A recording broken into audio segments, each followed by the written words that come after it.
Welcome to video 7. So I've been messing with the throttle linkage because the original cable was too stiff, and I got a brake cable run with a return spring in line, and then it goes up to where the lever is and crimped off there. I'm going to get a barrel nut stopper for the top of that so it's not just crimped on there. And then over here I have an old bicycle brake lever that is bolted in to the side of the frame. I cut part of it in half, so I'm probably going to drill another hole and put a stopper nut here so it doesn't try to spin when you hit it. But for right now, you hit that and we get wide open, fully closed, wide open, fully closed. So that problem is partially solved. I'm going to drill another hole, and just so this, because it's only bolted through one part of the bracket here from the back side. So just in case that loosens up, I want to make another stop here so this won't, so that won't try and spin. So problem 1 from the first test drive solved. Just got to put this cover back on, and then we can get going on a couple other things. Alright, so we're going to take this transaxle and I'm going to try to just swing it down from where its mounts are, and we're going to swap on this bigger 5-inch pulley and try a longer belt so we can get some better clutch disengagement. So we'll take a look at that as we go here.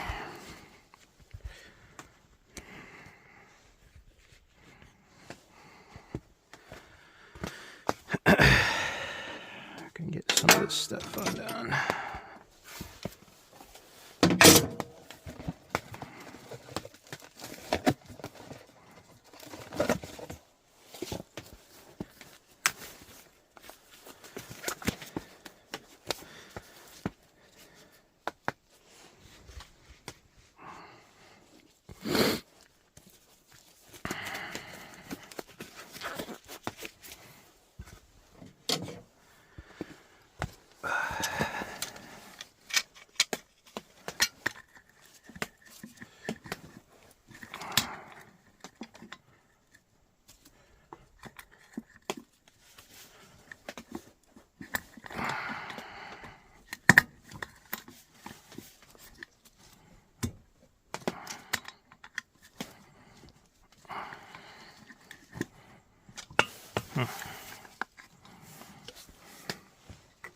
One.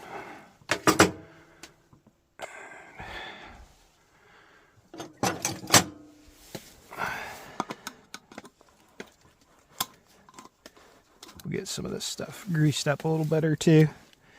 Now that we know where we're at here.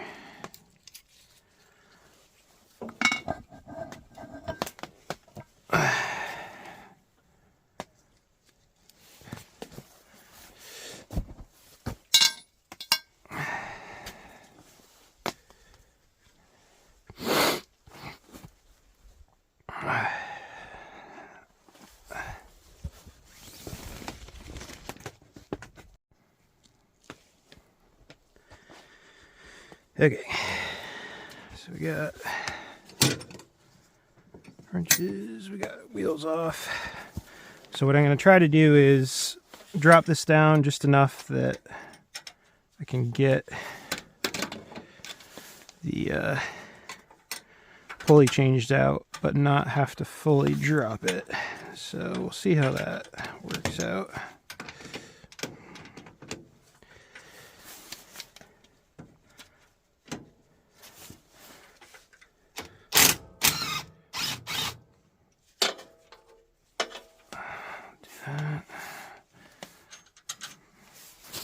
Probably just leave one in each side. So I only need a couple inches to get this to have enough room to change that pulley, but the shift linkage might hang up doing it this way, so we'll see if we can do it without fully dropping us down.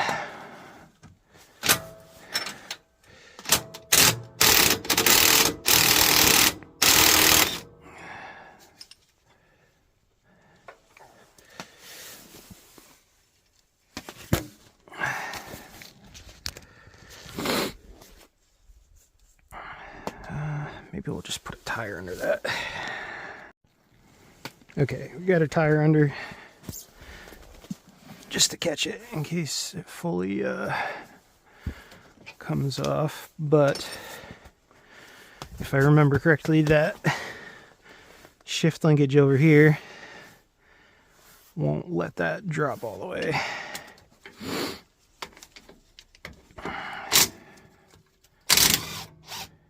Leave one of those hanging in there.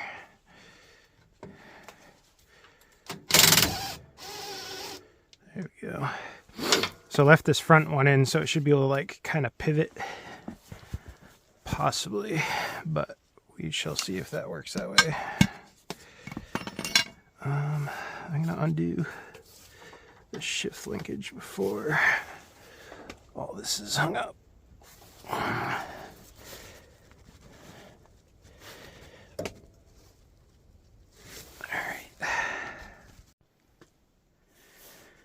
Alright, so I'm just pulling this, disconnecting the battery, and we will get this tray out of here so I can see from the top of this.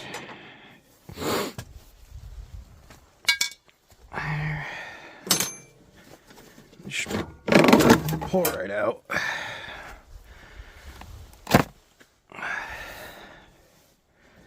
Okay, so now we can see down in. And I gotta undo the clip here and then drop this enough so I can pull this pulley up off, but this crossbar is getting in the way in here. I wouldn't be able to pull it up enough. So what I'm gonna do is get it started, get that retaining clip off, and undo the keyway on it, and then I'll drop this down just a little bit and see if we can sneak that new pulley in there without having to fully remove the rear transaxle. Alright, so we pulled that battery tray. Gonna get this belt off of the pulley over here. Just slide that off for now. Loosen the keyway that's on this, so I should be able to pull this up. You have to loosen that keyway a little bit more, or the set screw. But we'll give that, loosen it up, give it a couple taps, and get that to come off. Alright, we got that new pulley on and the clip back in there. Now the trick is going to be, because this one is a larger pulley,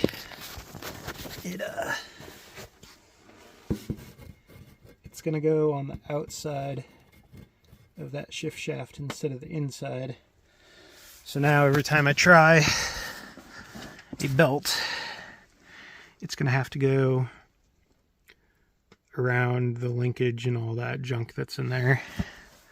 So I might, yeah, I'm going to have to mess with that for a minute. We're going to try, it was on a 92-inch belt with the 3-inch pulley, and that was tight. So we went up 2 inches on the pulley size. So maybe we'll try the 94, and if that doesn't work, I got a couple other belt sizes I picked up from Tractor Supply in case I needed something longer. But once this is hooked up, it should work much better with that larger pulley. We'll have a lower top speed, but better clutch disengagement and more usable speed with all that going on. So I'm going to undo this linkage and try, well, not try, I'm going to get a belt around that portion of it there and line stuff up so I can test fit. All right, we got our helper out here. Yeah, we do. Look at that tail wag. And so we got the belt on the back of it. Now I just got to undo the steering shaft, pull that out of the way. I can pull this shorter belt off and then get that hooked up on the front pulley and check clearances for how the clutch pulley is going to be set up. So we'll find out in a couple seconds here if that's going to work. What do you think? What do you think, bud? Yeah, you go boy. Well, it looks like we got luck on our side. 6-inch pulley in the front. Down to the clutch setup. Clears everything. And 5-inch on the rear. That just barely clears, but I think it'll be fine. And we'll see when this stretches out. It's still got more room to swing when it stretches out. So I think that 96 will work fine. And when it disengages, we get slack. So I will probably,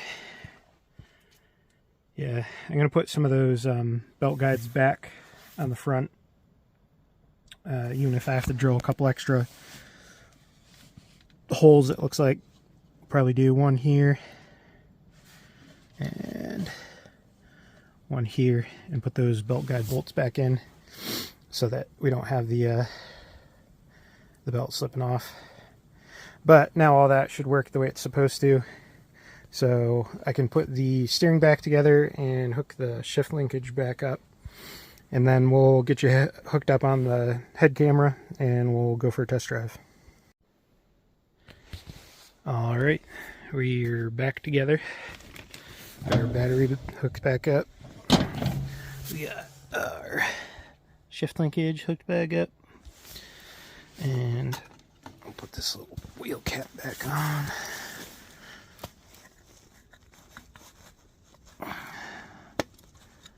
There. Alright, I think we're ready for another test drive. Let me grab my head mount and we'll give her a shot. Alright, let's try that again.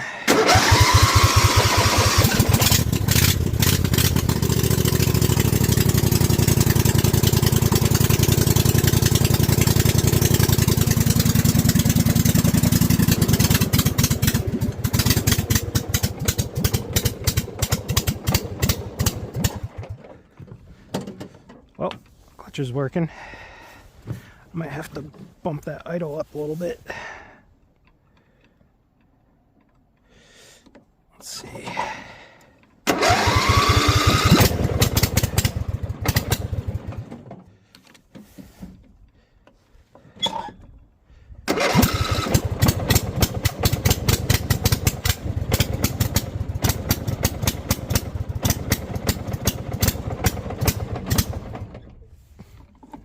Still have the choke on. That's probably part of the problem.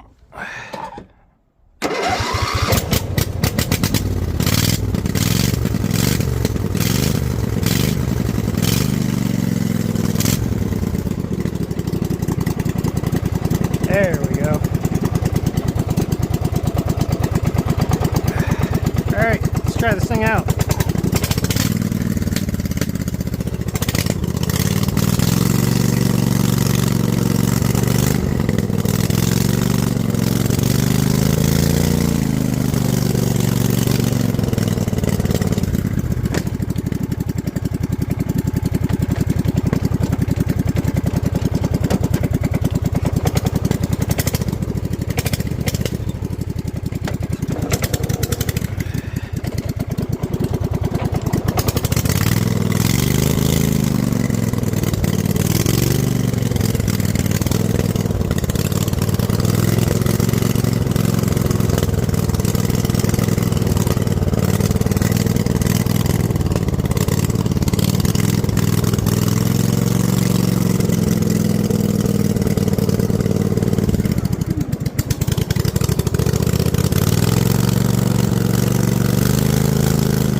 brakes might be adjusted a little too tight, but we can mess with that later.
She got a little fishtail on her.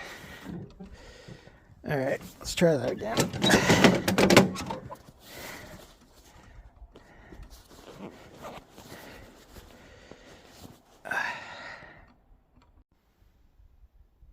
All right, runs good with the new 5-inch pulley and what was it, 96-inch belt. But tire pressures are too high. I'm gonna air down so I can get a little better traction. Right now they're set at 10 from when I mounted them. They might be down a little lower than that, but I think I'll air them down and get some squish in the tires and see if it'll grip a little better. So give me just a minute and we'll be right back. All right, got them all aired down to 6 psi. So we're gonna find a fresh patch of snow and see how the tread pattern looks compared to some of the old tracks, and see how much more spread that gets us.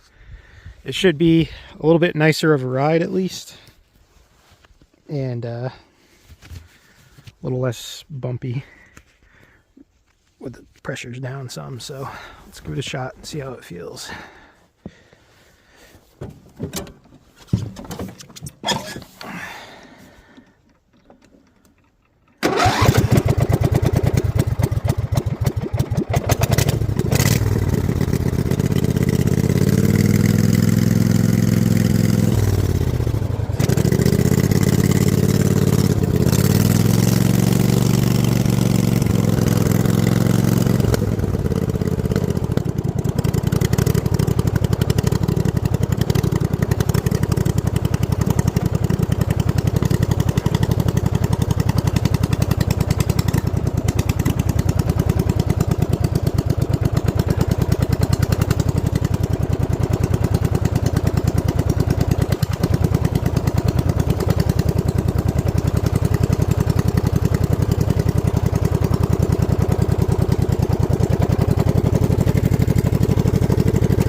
Okay, that looks way better.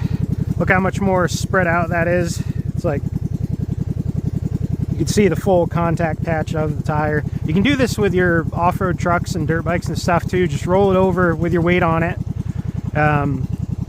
Roll it over an area, and so you can see this was before a lot of the edge of the tread was lifted and not fully seating down into the snow. And then come back over here, and you could see the cleats on the side fully sat into the snow. So with my weight on the rear of that, it's fully spreading out. So let's go rip this thing around a little bit.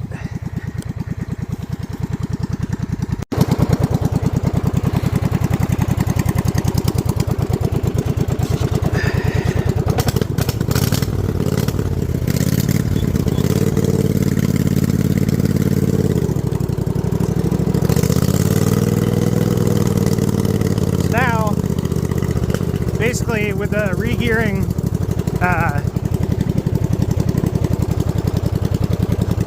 third gear now is like what second gear was before with that 3-inch pulley on it.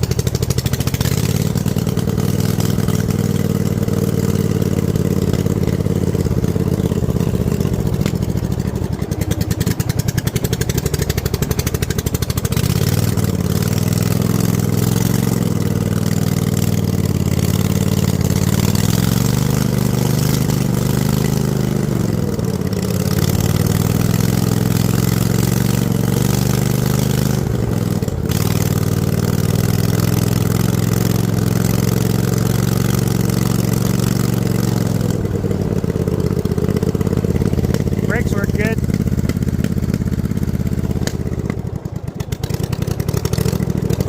You can almost start off in second gear because the first is such a low crawl gear.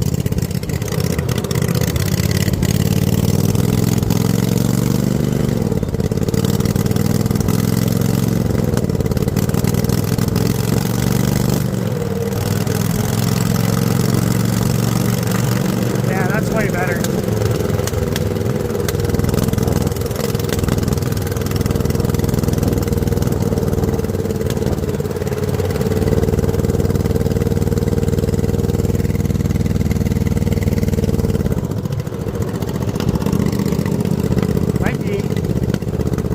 Hard turning around on the hill though. Put her in crawl. Give her a lean.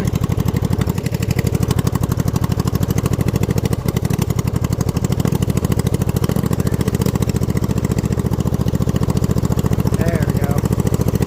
Yeah, the front end of this is still light, so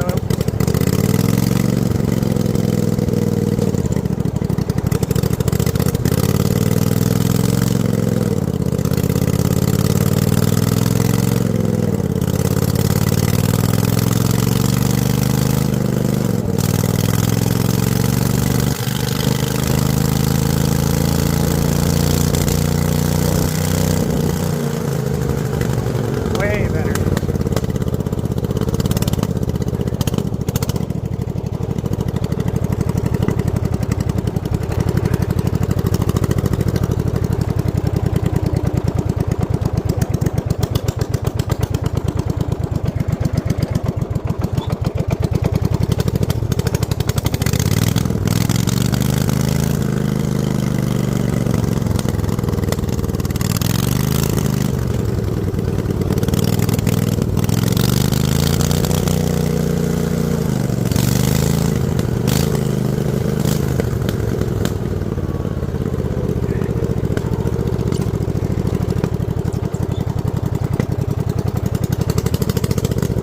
Well, not too bad.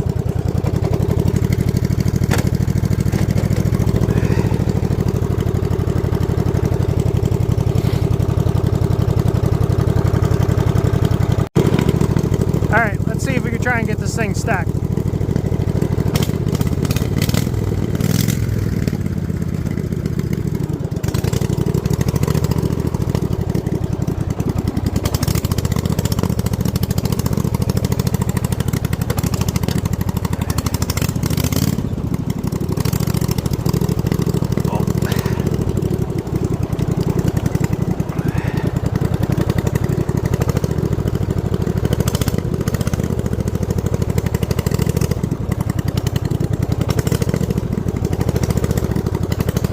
See how it'll do up a hill. You get a little momentum. Yep.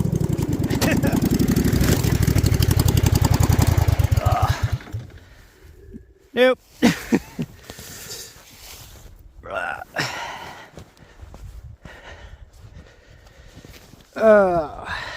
Well, at least we got her on camera.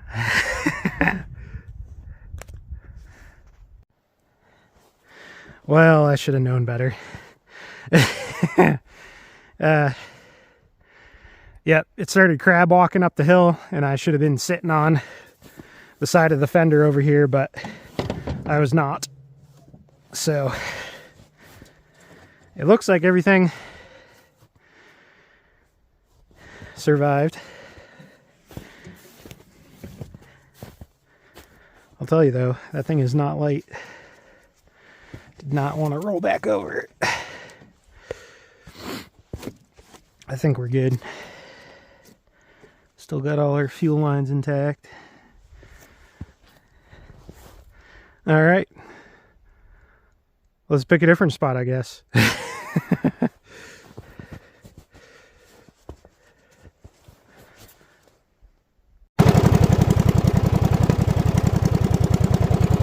Well, it's been a fun one.